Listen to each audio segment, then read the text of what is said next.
Sally Ann, Thunder and Whirlwind, as told by Mary Pope Osborne.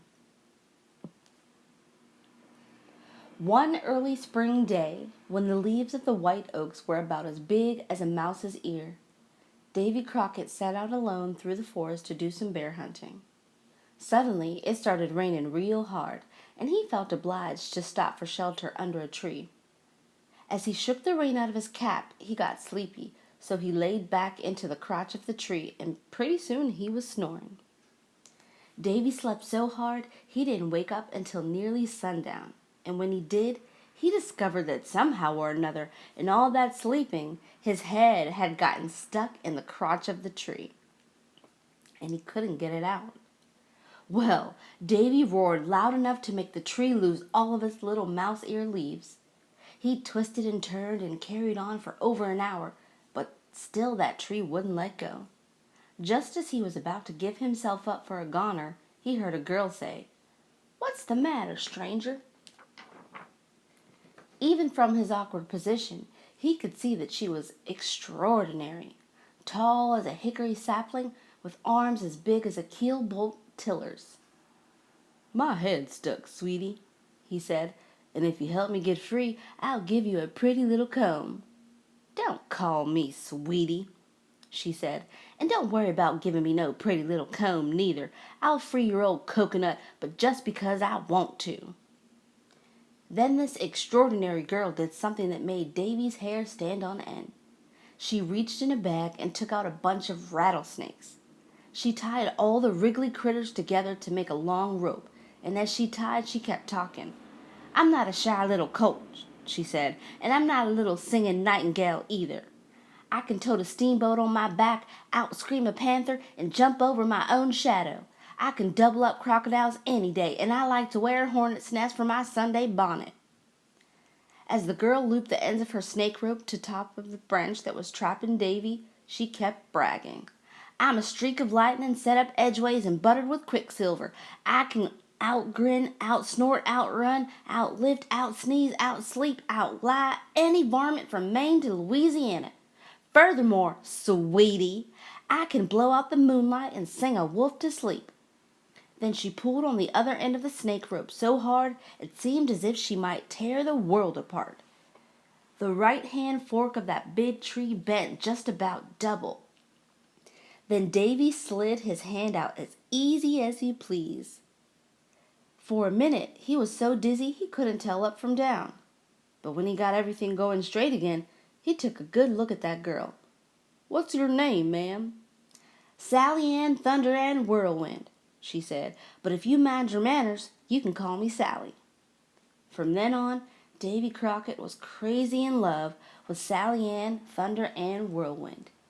He asked everyone he knew about her, and everything he heard caused another one of Cupid's arrows to jab him in the gizzard.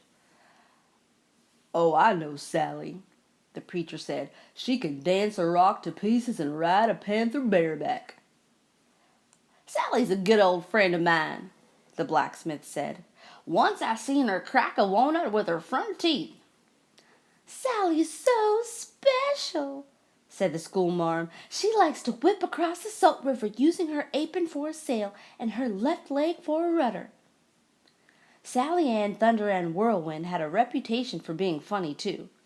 Her best friend Lucy told Davy, "Sally can laugh the bark off a pine tree. She likes to whistle out one side of her mouth while she eats with the other side and grins with the middle." According to her friends, Sally could tame about anything in the world, too. They all told Davy about the time she was churning butter and heard something scratching outside. Suddenly, the door swung open, and in walked the great King Bear of the Mud Forest. He'd come to steal one of her smoked hams. Well, before the King Bear could say boo, Sally grabbed a warm dumpling from the pot and stuffed it in his mouth. The dumpling tasted so good, the Bear King's eyes winked with tears. But then he started to think that Sally might taste pretty good, too. So opening and closing his big old mouth, he backed her right into a corner. Sally was plenty scared, with her knees a-knocking and her heart a-hammering. But just as the King Bear blew his hot breath in her face, she gathered the courage to say, "Would you like to dance?" As everybody knows, no bear can resist an invitation to a square dance. So of course the old fella forgot all about eating Sally and said, "Love to."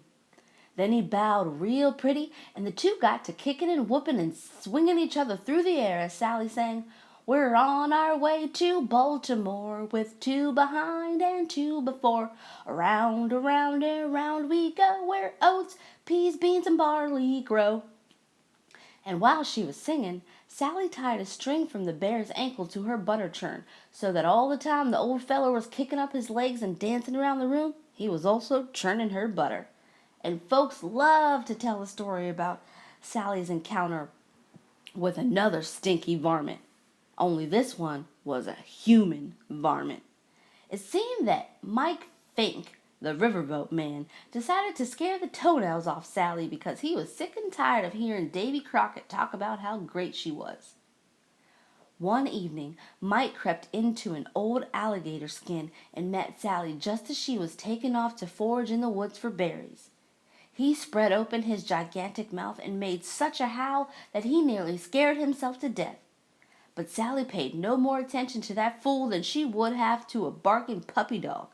However, when Mike put out his claws to embrace her, her anger rose higher than a Mississippi flood.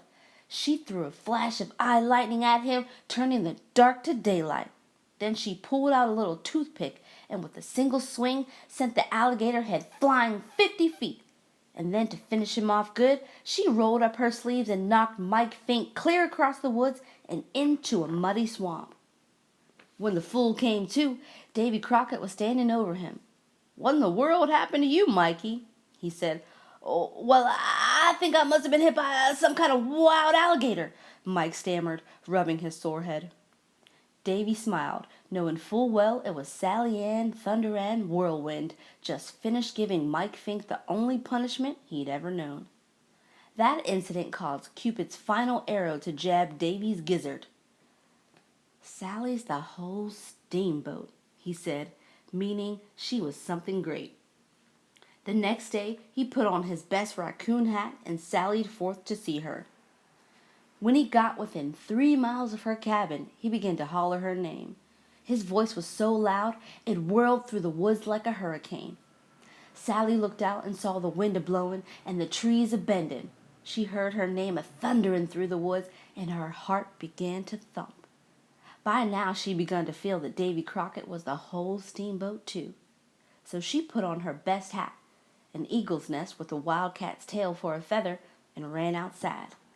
Just as she stepped out the door, Davy Crockett burst from the woods and jumped onto her porch as fast as a frog. "Sally, darling," he cried, "I think my heart is busting. Want to be my wife?" "Oh, my stars and possum dogs, why not?" she said. From that day on, Davy Crockett had a hard time acting tough around Sally Ann Thunder Ann Whirlwind. His fighting and hollering had no more effect on her than dropping feathers on a barn floor. At least that's what she'd tell you. He might say something else.